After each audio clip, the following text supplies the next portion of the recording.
Bismillahirrahmanirrahim. Assalamualaikum warahmatullahi wabarakatuh. Alhamdulillahi rabbil alamin wal aqibatul muttaqin wala udwana illa 'alal zalimin. Wassalatu wassalamu ala ashrafil anbiya'i wal mursalin nabiyina wa habibina arsalahu rahmatan lil alamin.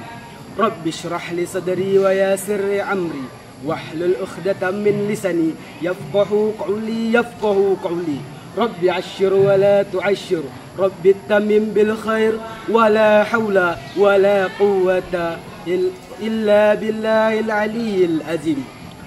Para hadirin yang dimuliakan Allah Subhanahu wa taala, yang pertama-tama dan yang paling utama dari apa-apa yang kita anggap utama di dunia ini yang bersifat fana, marilah kita panjatkan rasa puja dan puji syukur kita atas kehadiran Allah Subhanahu wa taala, yang mana Allah Subhanahu wa taala telah memberikan kita berbagai macam nikmat, di antaranya nikmat iman dan juga Islam, nikmat kesehatan dan juga kesempatan, yang mana apabila kita ingin menghitung nikmat Allah tersebut, ranting-ranting dan pohon kita jadikan penanya, air-air di lautan kita jadikan tintanya, niscaya semua itu tidak akan cukup untuk menghitung nikmat yang telah Allah berikan kepada kita setiap harinya.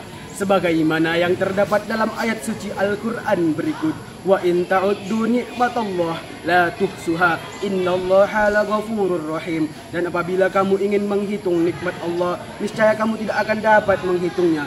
Sesungguhnya Allah benar-benar Maha Pengampun lagi Maha Penyayang. Salawat merangkaikan salam tak jenuh dan tak bosannya kita hadiahkan kepada ruh junjungan alam, putranya Abdullah, buah hatinya Aminah, intannya kota Makkah, mutiaranya kota Madinah, dengan melapaskan Allahumma salli ala Sayyidina Muhammad wa ala ali Sayyidina Muhammad, yang mana ia rela berlumuran darah, bertusuk ribuan anak panah hanya untuk menegakkan kalimat tauhid la ilaha illallah, dan yang mana jikalau bukan karenanya maka tidak akan Allah ciptakan alam semesta ini. Sebagaimana yang terdapat dalam hadis qudsi berikut, laulaka ya Muhammad ma khalaqatul alam, yang artinya, dan jikalau bukan karena engkau wahai Muhammad maka tidak akan aku ciptakan alam semesta ini.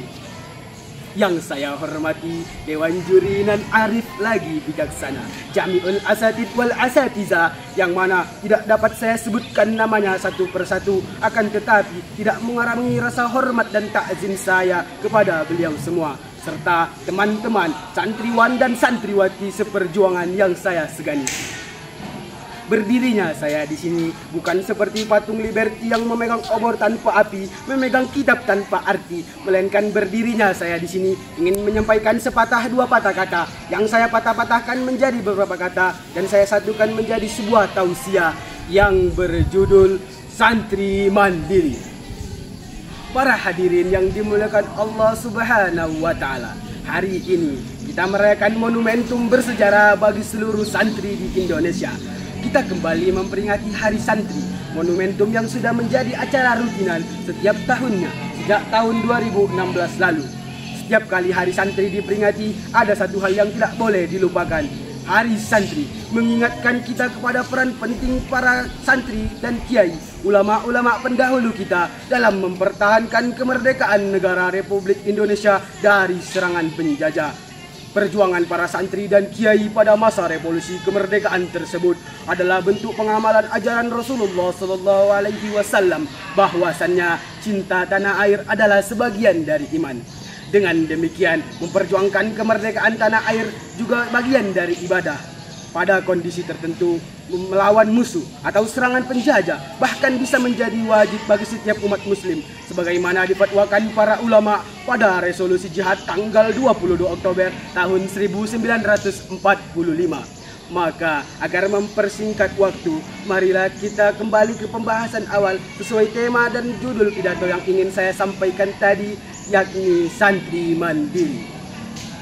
Para hadirin yang dimuliakan Allah Subhanahu wa taala, sungguh pondok pesantren adalah tempat yang penuh ilmu, karena di sini kita bisa belajar dan beribadah bersama-sama guna meraih surganya Allah Subhanahu wa taala. Meski kita jauh dari orang tua, akan tetapi yakinlah bahwasannya ayah dan bunda selalu mendoakan yang terbaik untuk kita.